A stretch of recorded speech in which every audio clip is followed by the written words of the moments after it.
자, 이어서 실의 기류. 그래서 건물이 있고 그 다음에 이렇게 건물이 이렇게 있다고 한다면 또 이쪽에도 어떤 형태로 건물이 이렇게 있다고 한다면 여기에 이제 바람이 이렇게 흘러가게 되면 이 바람은 건물을 뚫고는 갈 수가 없죠. 그래서 이제 부딪히면 이렇게 돌아서 이렇게 가게 되고 그 다음에 뒤쪽에 이렇게 흩어지면서 건물이 있는 부위를 피해서 이렇게 바람이 지나갈 겁니다. 그 다음에 이쪽 건물과 이쪽 건물 사이는 이제 바람이 이렇게 지나가겠죠. 그런데 이쪽에서 바람에 불어오는 영역이 예를 들어서 넓이가 이 정도 된다고 그런다면 이 건물과 이 건물 사이에 바람이 지나갈 수 있는 길은 이 정도 되는 거죠. 그러면 여기서 불어오는 바람의 양이 이쪽에서 불어 들어가서 지나갈 바람의 양의 길목이 적기 때문에 여기서는 V1이라고 한다면 여기서 바람이 지나가는 바람의 속도가 V2라고 한다면 이 V1보다 V2가 빨라야 지나가겠죠. 그래서 V1과 V2에서의 바람의 속도는 이 건물과 건물 사이의 바람의 속도가 이쪽에 바람의 속도보다 크다, 빠르게 지나간다, 이렇게 볼 수가 있고, 우리가 일반적으로 이제 빌딩풍 이렇게 얘기를 하기도 하죠. 빌딩풍. 빌딩과 빌딩 사이에 바람이 불게 되는데 거기에서는 상당히 바람의 속도가 큰 빠른 바람이 불기도 하고 건물에 부딪혀서 바람이 이렇게 회오리 바람을 일으키기도 하고 바람이 흩어짐도 있고 그런 것들이 이제 나타나는 게 실외 기류 바람의 변화가 되겠습니다. 이걸 좀 평면으로 좀 보면 예를 들어서 평면상 이러한 평면의 건물이다. 그러면 바람이 예를 들어서 이제 예를 들어서 다시 좀 그러면 평면이 이런 건물의 평면일 때 바람의 방향이 이렇게 불어온다. 그러면 이 바람이 통과를 하지 못하기 때문에 이렇게 옆을 지나가서 옆에 건물의 벽을 치고 또 빠져나가고 또 일부 바람은 이렇게 빠져나가겠죠. 또 일부 바람은 이렇게 지나가고 이쪽도 마찬가지로 치고 빠져나가고 또 이쪽도 이렇게 불어오고 그 다음에 이쪽에서 빠져나간 바람이 요 모서리에 걸려서 이렇게 회오리를 일으키기도 하고 이쪽도 이렇게 치고 나간 바람이 이렇게 회오리를 그리기도 하고 이렇게 회오리 바람을 뒤쪽에 건물의 뒤쪽에 이렇게 만들게 되는 거죠. 그랬을 때 이 뒤쪽에서 이 회오리 바람이 일으키지는 이런 형태를 우리가 와류 이렇게 얘기합니다. 와류, 볼텍스 이렇게 얘기하고 그 다음에 건물의 이 바람에 의해서 건물의 옆에서 이렇게 바람이 이렇게 친다고 그랬는데 이렇게 치게 되겠죠. 그 다음 이쪽 방향에서도 바람을 맞으면 이렇게 건물에 부딪혀서 이쪽에 치게 됩니다. 그래서 건물에 이 오는 바람이 이쪽에서 이렇게 온다 그러면 건물은 이렇게 흔들린다 이거죠. 그래서 바람의 직각 방향으로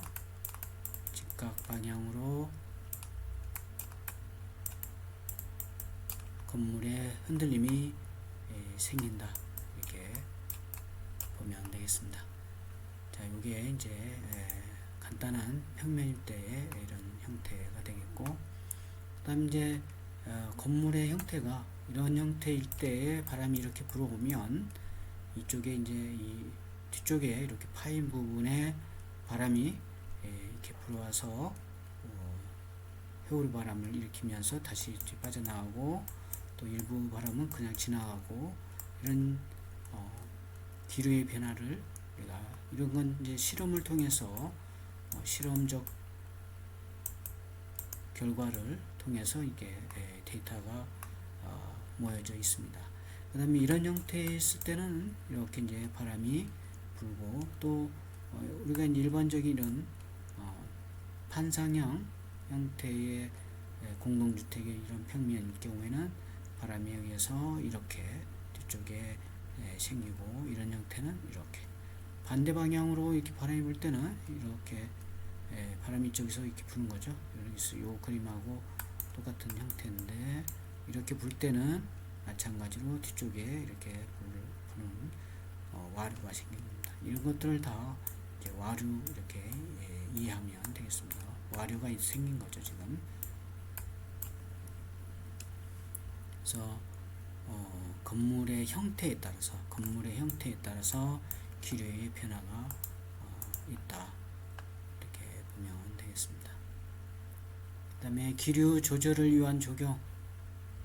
그래서 이건 무슨 말이냐면 바람의 속도를 좀 늦추고 약한 바람으로 하기 위해서 이러한 이제 발코니라든가 또는 나무를 심는다든가 화단을 만든다든가 해서 바람의 속도를 이제 여기에 이렇게 부딪히게 되면 이 앞에 부딪힌 거에 의해서 바람의 속도가 떨어지겠죠.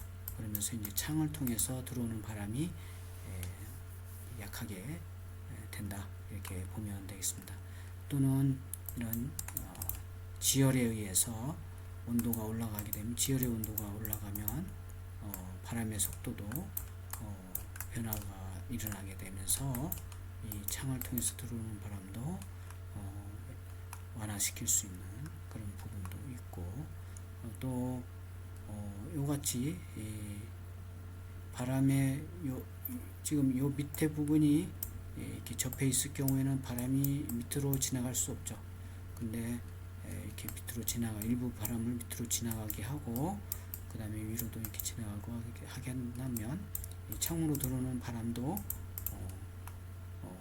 조절을 할 수가 있다, 이런 게 되겠습니다. 그래서 이런 여러 가지 형태를 통해서 기류의 변화를 조절할 수가 있다, 이런 얘기가 되겠고, 그래서 좀 설명이 되어 있는 부분을 같이 한번 살펴보도록 하면, 울타리의 후면은 건물의 경우와 마찬가지로 풍속 저하역이 되고, 그 다음에 통풍 계획 시 울타리가 실내 기류에 미치는 영향을 배제하기 위해서는 건물과의 사이에 울타리 높이의 최소 6배 이상의 공간을 확보해야 된다. 그러면 이제 기류의 변화를 좀 일으켜서 속도를 좀 줄일 수 있다. 이때 전면의 공간 물리적 특성은 실내로 유입되는 기류에 영향을 준다. 그래서 흑색 계통에 포함된 도로는 바람의 온도를 상승시키며, 모래 성분이 많은 땅은 먼지를 많이 발생시켜서 실내 공기를 오염시킨다. 그리고 고온 다습 기후에서 열적 쾌적을 위해서는 무엇보다도 신선한 공기 흐름이 필요하다. 잔디나 나무를 심는 게 이제 보편적이죠. 지면에 그림자를 만들고, 그래서 큰 나무가 있으면 그림자가 생기게 되고, 이 그림자로 인해서 공기가 냉각이 되는 거죠. 공기를 냉각시키고 먼지를 걸러내는 역할도 한다. 그래서 이렇게 나무를 많이 심는 게 필요하겠죠. 그 다음에 건물 가까이에 있는 울타리나 식물들은 바람이 계급을 통해서 실내에 유입하는 것을 이제 방해할 수 있다. 방해할 수도 있지만 속도를 줄일 수도 있는 거죠. 바람의 속도를 완화시킬 수도 있다. 그 다음에 창문 밖에 어둡고 먼지가 많은 표면은 실내에서 불쾌감을 조장한다. 그 다음에 지표면보다 높이 있는 방은 지면에 영향을 적게 받아 신선하고 깨끗한 공기를 유입한다. 그 다음에 이제 나무 20개 배치에 의해서 바람의 방향과 속도를 조절할 수 있다. 이렇게 되어 있죠. 그래서 요 20개 조절로 인해서 바람의 양이라든가 속도를 조절하는 게 이제 일반적인 우리가 이제 주택 설계라든가 그 다음에 공동주택 설계에 있어서 적용을 하게 되는 이유 중에 하나입니다. 그래서 요건 이제 방풍림 이렇게 얘기하죠. 방풍림.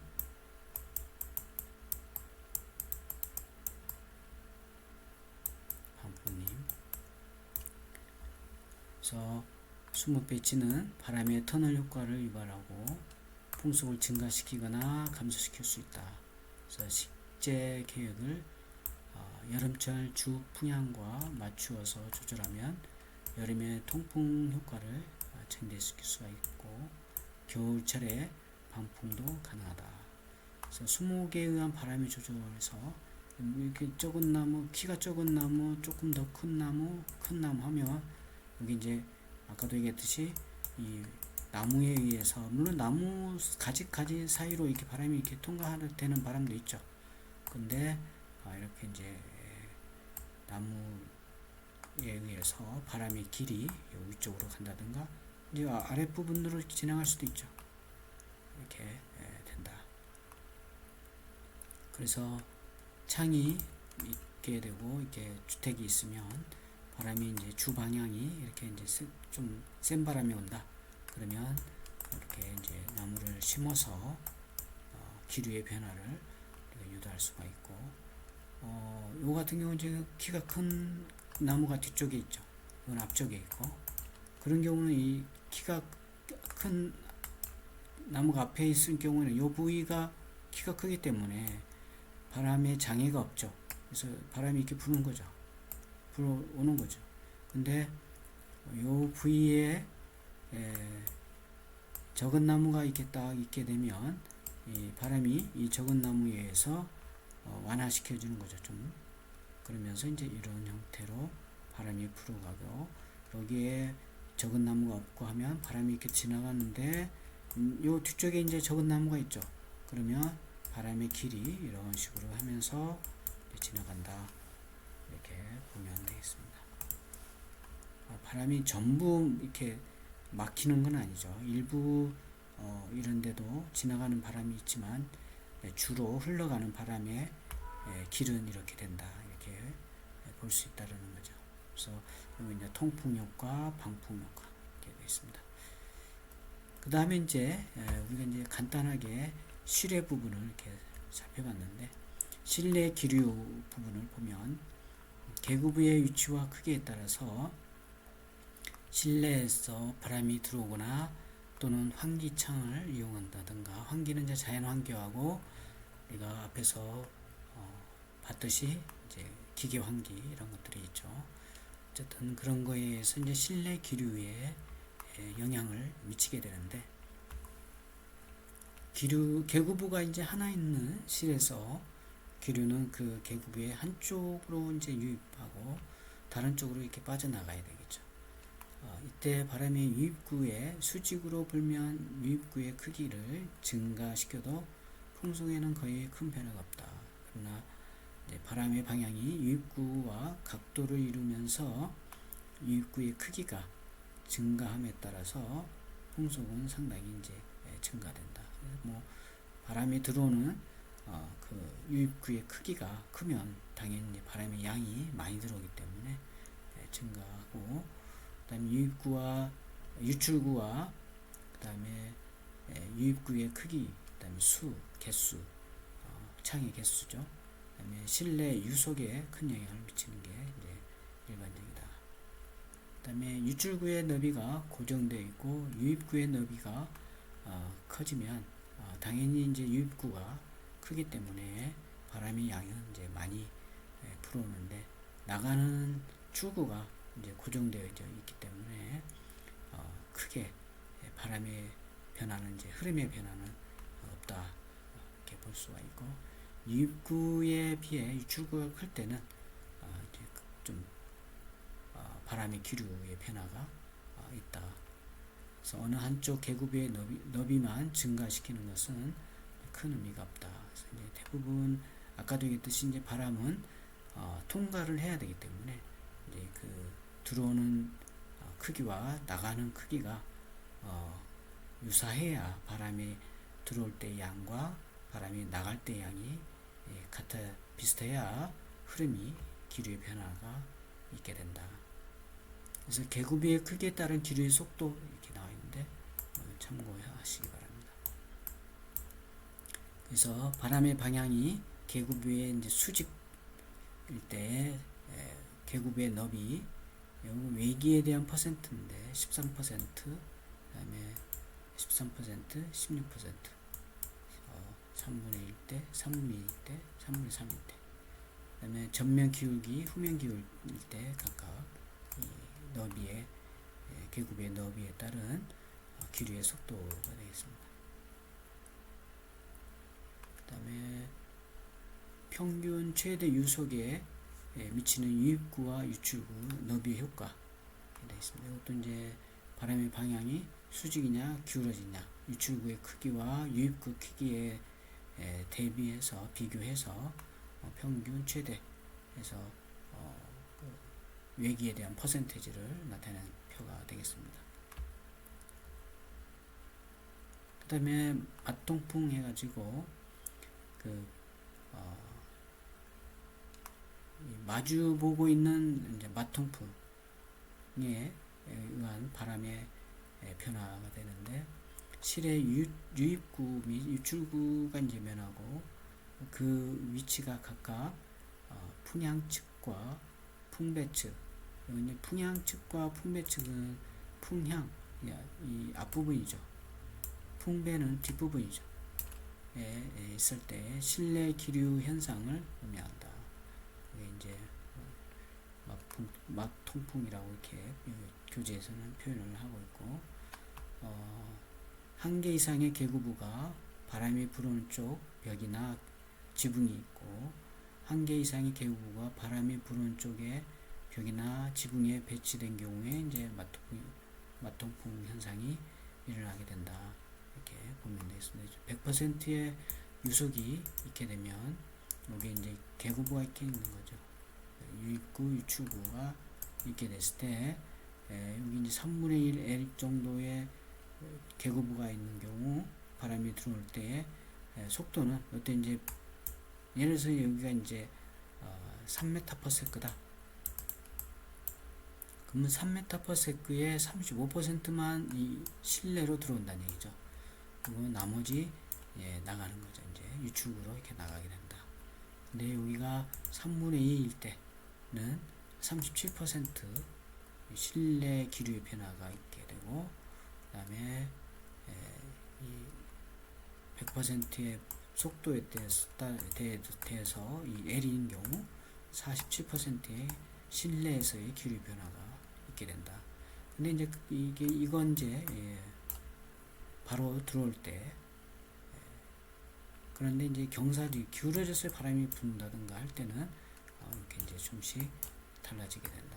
이런 얘기죠. 그 다음에 단면 계획이 있습니다. 계구부의 높이, 유입구와 유출구의 높이는 실내 환기에 큰 영향을 미치고, 보다 중요한 것은 이들 계구부의 상호 위치입니다. 그렇죠? 이 계구부의 위치가 어디에 있느냐, 여기서 평면이다. 이렇게 보면 계구부가 이렇게 있고 이렇게 있는 경우, 그 다음에 계구부가 이렇게 있고 이렇게 있는 경우, 뭐 이런 다양하게 있겠죠. 그럴 때에 이 바람에 의해서 지나가는 요게 이제 달라지게 되며 이 실내의 환기가 상황이 이제 달라지는 거가 됩니다.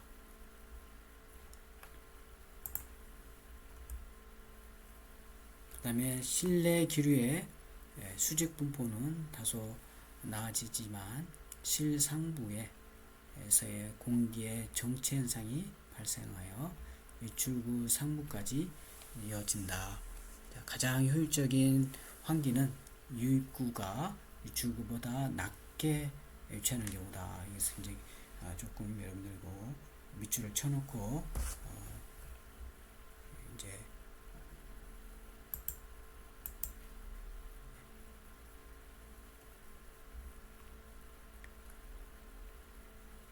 있죠. 효율적인 환기는 유입구가 유출구보다 이제 낮게 유치하는 경우가 이제 된다. 그래서 여기 이제 인면이라고 한다면 유입구와 유출구가 이렇게 요거 이제 인면상에서 바람이 이렇게 흘러갈 수 있기 때문에 가장 효율이 좋다. 물론 이제 실내 환기 측면에서 그렇다는 얘기죠. 실내에 바람이 들어와서 정체되어 있지 않고 원활하게 환기를 하는 데 있어서 효율적이다. 그 다음에 실내 기류는 제실자 주위의 모든 부분을 지나 천장 가까이에 더워진 공기까지 유출시킨다. 이렇게 되어 있습니다. 그래서 그림 2-24 여기 이제 여기가 유입구, 유출구. 대부분 이제 제실자가 여기서 이제 실내에서 활동을 하면 아무래도 실내 온도가 올라가면서 상승 온도는 이제 위쪽에 많이 있죠. 그런데 이렇게 이제 유출구와 유입구와 유출구를 이렇게 하면 환기에 상당히 좋은 효율적인 방법이 된다. 이런 얘기고, 유입구와 유출구가 이렇게 위쪽에 있는 경우 아래 부분의 공기는 좀 정체되어 있겠죠. 환기가 잘 안 되겠죠. 이것도 마찬가지죠. 유입 부분이 조금 정체되어 있는 환기가 안 되는 공기가 남아 있을 수 있고, 이거 같은 경우는 이제 요거하고 비슷하게 효율성 있는 그런 부분이 되는데, 그리고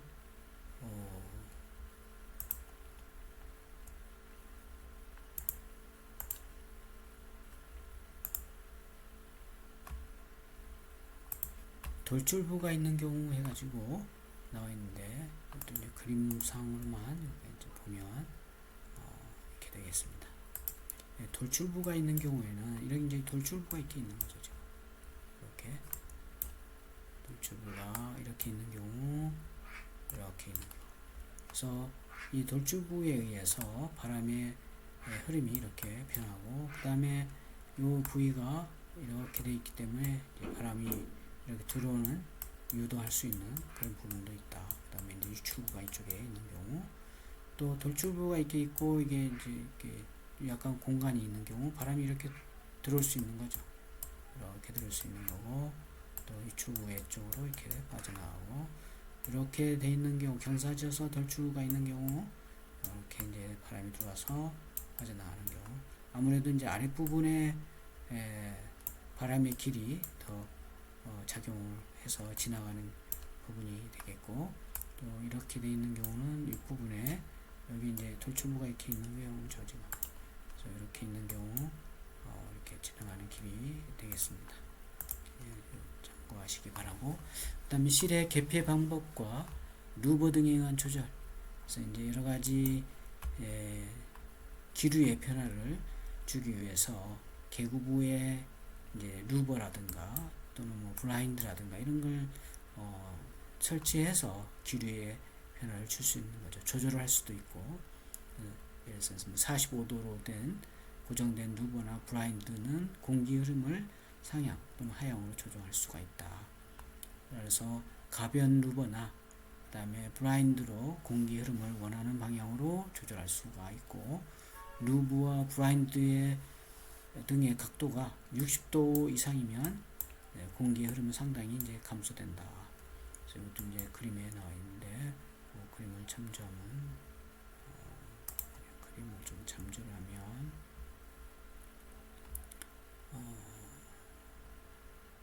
이렇게 되어 있는 거죠. 여기 있는 거. C 브라인드가 이렇게 있는 경우죠. 지금 이렇게 브라인드가 이렇게 있는 경우 마찬가지로 60도가 되면 이제 기류의 흐름을 이제 상당히 감소시킬 수가 있다. 그 다음에 D 같은 경우 D 같은 경우 수직으로 개폐되는 계급을 사용하면 윗부분을 열어서 공기 흐름을 위로 이제 가게 할 수가 있고 추운 기후에서 유리하다. 반대로 밑부분을 열어서 공기 흐름을 사람이 키 정도에 유도함으로써 열대 기후에서는 인체 냉각 효과를 얻을 수 있다.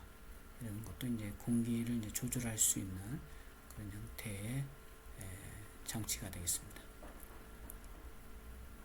그 다음에 이제 자연 냉방을 위한 통풍 계획입니다. 그래서 자연형 냉방 시스템의 원리 가지고 기계적 힘에 의존하지 않고 자연의 원리를 이용해서 쾌적함을 이제 도모하기 위한 그런 형태가 자연형 냉방 시스템이 되겠습니다. 그래서 패시브 쿨링 시스템이 되겠고, 그래서 천장 부지라든가 대기, 그다음에 지표, 물 이런 것들의 이제 실내 기온 보다도 이제 차가운 부분을 이용해서 냉방시키는 그런 형태가 되겠습니다. 그래서 자연형 냉방 시스템은 첫째로 건물 구조체가 태양열에 의해서 과열되는 것을 이제 방지하는 것이고, 실내외의 열 이동을 최소화할 수 있는 그런 단열 구조, 그 다음에 적절한 타임랩과 그 다음에 열 용량이 큰 구조체의 사용이 이제 우선이 되고, 차양 계획 건물의 방향이죠. 그 다음에 건물에 유입되는 기류의 조절이 이제 필요하다. 그 다음에 직달 일사의 방지와 그 다음에 지표면이나 주위의 연못 등에 의해서 반사되는 재복사 열량의 감소를 위해서 적절한 대지의 선정도 필요하다. 그 다음에 냉방의 또 다른 중요한 기능은 습기의 제거인데, 자연형에서는 설비용과 같은 제습 장치를 하지 않으므로 제습의 문제가 중요한 제한 요소가 된다. 그래서 쾌적 범위의 습도 조절까지 낮출 수 없을 경우에는 별도의 제습기를 이제 써야 되고, 그 다음에 이제 자연형 냉방 시스템의 디자인의 이제 중요한 원리는 증발 냉각, 그다음에 높은 연령량을 가진 충혈체, 그다음에 자연환기, 야간 천공 복사, 제습 이런 게 있습니다. 그래서 자연환기에 의한 자연형 냉방은 말 그대로 환기를 이용해서 이제 냉방시키는 거죠.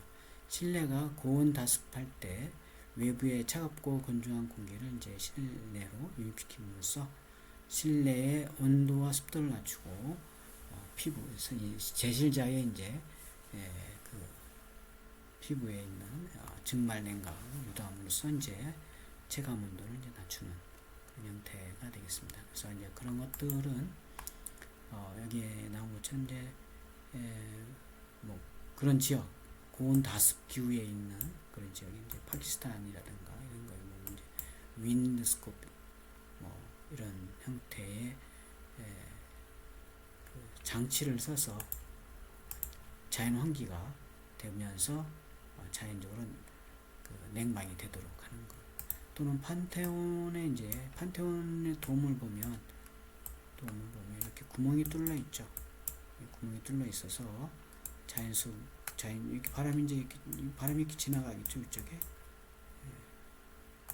요건 이제 돔이고, 여기 구멍이 이렇게 뚫려 있는 거죠. 여기 기둥이 이렇게 돼 있고, 이제 여기 이제 제시자가 있는데, 이렇게 바람이 이렇게 지나가면서 이 안에 있는 실내에 있는 공기가 이렇게 같이 이제 빨려 나가는 거죠. 이게 벤츄리 효과, 벤츄리 효과를 이용해서 환기시키는 그런 형태가 이제 판테온 효과 중에 하나도 되겠습니다.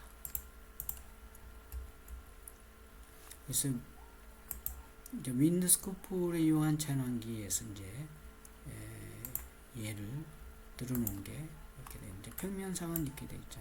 여기에 이제 이 단면을 이렇게 여기서 이렇게 잘라서 이렇게 보면, 이렇게 되는 거죠. 그래서 이 제실자에 이렇게 바람이 이렇게 들어와서 이렇게 빠져나가고 또 위에서 또 들어와서 빠져나가고, 여기 이제 여기 보면 이런 시스템이 있는 거죠. 시스템이라고 할까? 이러한 이제 설계를 이렇게 하는 거죠. 저기에 이런 구조체를 이렇게 만들어서 이제 바람이 들어오도록 하고 빠져나가도록 하는 형태가 이제 윈드스코프 형태가 되겠고, 이제 여기에 지금 보면 이렇게 되어 있죠. 요 위에 부분이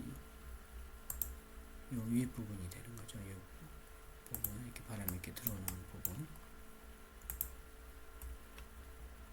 그 부분이 요 윗부분이 되는 거죠. 그래서 이제 일부 뭐 바람이 이렇게 지나가고 밑으로 들어오고, 또 여기도 이제 이렇게 있어서 바람이 들어가기도 하고 빠져나가기도 하고, 그런 형태가 이제 윈드스코프 형태인데, 이건 이제 파키스탄 형태의 경우는 이런 형태가 되어 있고, 이란의 윈드스코프 형태는 이제 여기 있는 것처럼 이런 형태가 되겠습니다. 이건 이제 이렇게 해서 바람이 빠져나가는 형태가 되고, 이건 이제 위에서 이렇게 빠져나가는 형태가 되고, 그 다음에 판테온 통풍 시스템 같은 경우도 마찬가지로 아까 얘기했듯이 이제 실내의 바람이 이렇게 불겠죠. 뭐 불어 이렇게 가면 위쪽에 건물 외부에서 바람이 불면 이렇게 이제 바람이 같이 이제 빨려 나가는 거죠. 이제 벤츄리 효과에 의해서. 그래서 자연적으로 이제 환기가 되는 그런 통풍 시스템이 된다. 이렇게 보면 되겠습니다. 자, 그 다음에 이제 1사 및 1조 환경인데, 1사 환경을 보면 태양에 방사해가지고, 태양 광선은 이제 약 200에서 3000 나노미터의 파장을 갖고 있다. 그래서 우리가 이제 가시광선 그러면 380에서 780 나노미터 사이의 파장을 우리가 이제 눈으로 볼 수 있는 빛이 되고, 우리가 이제 잘 알다시피 이제 빨주노초 파남보에서 이제 무지개 색깔이 되는 거고, 또 그보다 이제 짧으면 200에서 300 나노미터 되면 이제 자외선에서 살균 작용이 있는 그런 파장이 되고, 그 다음에 760에서 3000 나노미터 정도 되면 이제 열적 효과, 열선에서 적외선이다.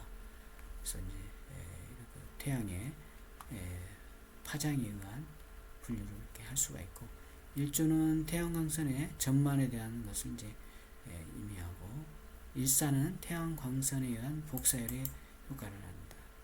그래서 1조와 1사에 대해서 이제 우리가 좀 생각을 해보고, 그래서 태양 스펙트럼을 보면 지금 여기 나온 것처럼 250에서 3000 나노미터까지 이제 파장이 있게 되는데, 이거 이제 1사 스펙트럼이 되고, 이쪽에 이제 파장이 되는 거죠. 파장이 되고, 스펙트럼. 그래서 우리가 보통 이제 그 태양의 빛을 우리가 이제 주광 이렇게 얘기하죠. 주광. 그래서 주광 같은 경우 이제 보통 6000 켈빈, K가 이제 켈빈이 되고, 그래서 6000 켈빈의 흑사 스펙트럼이 이제 그래프가 되는데, 여기에 태양 지표면 대기권 표면에서의 그 변화하고 태양 해발면에서의 변화를 나타내는데, 우리가 이제 주로 얘기하는 주광은 1사죠. 1사의 주광은 이제 6000 켈빈 정도 된다. 보면 되겠습니다. 그 다음에 태양의 위치인데, 태양의 위치는 여기 이제 그림이 있는데, 태양의 고도가 있고, 그죠? 태양의 고도와 방위각이 있는 거죠. 여기 이제 사람이 이렇게 있으면 태양빛이 있으면 이쪽 이제 그 태양이 이렇게 떠서 이렇게 쭉 해서 이제 지겠죠.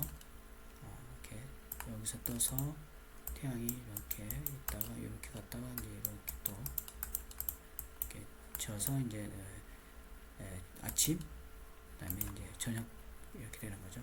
그래서 예를 들어서 이제 이쪽에 태양이 있을 때의 태양빛이 이렇게 비치면 이제 이 사람이 이렇게 서 있으면 태양빛에 의해서 그림자가 이렇게 생기겠죠. 근데 이제 사람이 이렇게 있고 바로 머리 위에 태양이 있다 그러면 그림자가 이제 이런 그림자가 안 생기겠죠. 그래서 그러게 있게 되겠고, 어쨌든 이렇게 그림자가 생기고 할 때에 이때에 이제 이 태양, 여기 아까 태양이 이렇게 있었는데 이 태양하고 이 사람의 기준을 두고 보면 이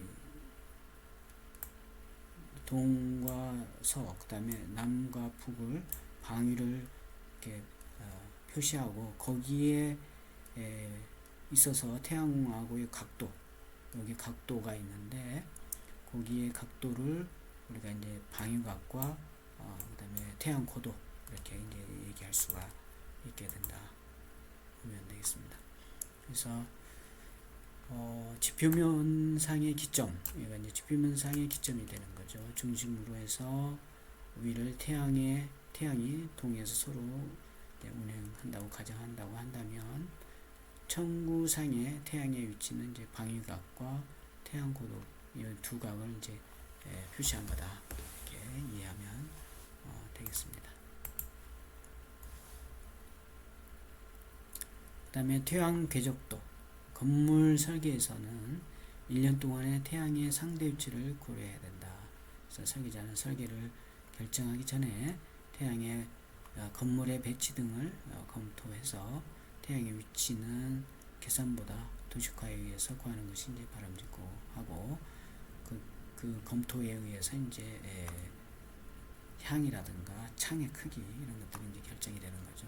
그래서 천구를 가로지르는 태양의 움직임을 나타내는 게 여기 이제 천구상의 태양의 궤적이 되는데, 여기 이제 천구는 우리가 태양이 이렇게 이동하는 거죠. 이게 태양은 사실은 이제 지구가 돌죠. 태양이 이동하는 건 아니죠. 태양은 고정되어 있지만 편의상 우리가 이제 상대적으로 이렇게 보면 태양이 이렇게 움직이는 것처럼 보죠. 아침에 떠서 저녁 때 지니까. 그랬을 때 그러한 그 궤적을 우리가 이제 태양 궤적도다 이렇게 얘기하고, 평면 사이의 태양 궤적도를 이제 요걸 요렇게 돼 있는 걸 평면으로 그리면 이렇게 된다는 얘기죠. 그래서 번호가 있으니까 번호 맞춰서 보면 되겠습니다. 그래서 원의 면내 천구를 수직으로 투영시키는 방법은 이제 일반적으로 4가지 투영 방법이 있다. 그래서 이제 심사 투영법, 정사 투영법, 등거리 투영법, 극사형법 이런 것들이 있다. 그래서 예를 들어서 요 같은 경우 이제 태양 궤적도를 이렇게 그려놨는데, 요거 같은 경우 이제 여기 나온 것처럼 여기서 소개한 것처럼 극사형법에 의해서 작도된 서울지방이 이제 태양 궤적도다. 지방마다 이제 위치가 다르기 때문에 다 다르게 궤적도가 있는 거죠. 그래서 참고하면 되겠습니다. 그리고 이제 우리가 이제 그 15도씩 나눠서 그린다는 거 기억을 해두면 되겠습니다. 우리 지구의 기울기가 15도 기울어져 있죠, 지금. 그래서 그렇습니다. 그 다음에 신태양 궤적도 해가지고 일반적으로 1일은 1년 중 일정하게 24시간 길이를 이제 의미한다. 엄밀히 얘기하면 이제 1일은 일정하지가 않는데, 이것을 우리가 이제 고려해서 신태양 궤적도로 이렇게 이제 보정을 해서 쓴다, 이렇게 보면 되겠습니다. 그 다음에 신월드램 태양 궤적도가 있는데, 관측자가 천구상의 태양 경로를 수직 평면상의 직교좌표로 나타낸 것이다. 그래서 태양의 궤적을 인면상에 그릴 수 있기 때문에 매우 이해하기 쉽고 편리한 방법이 된다. 그래서 태양열의 획득을 위한 건물의 좌향, 외부 공간의 계획, 내부의 실배치, 그다음 차량의 장치의 크기 이런 것들을 이제 신 월드램 태양 궤적도를 이용해서 사용한다. 이렇게 보면 되겠습니다. 그리고 우리나라에 있어 요건 다음에 이어서 하도록 합니다. 오늘은 여기서 마치도록 합니다. 수고했어요.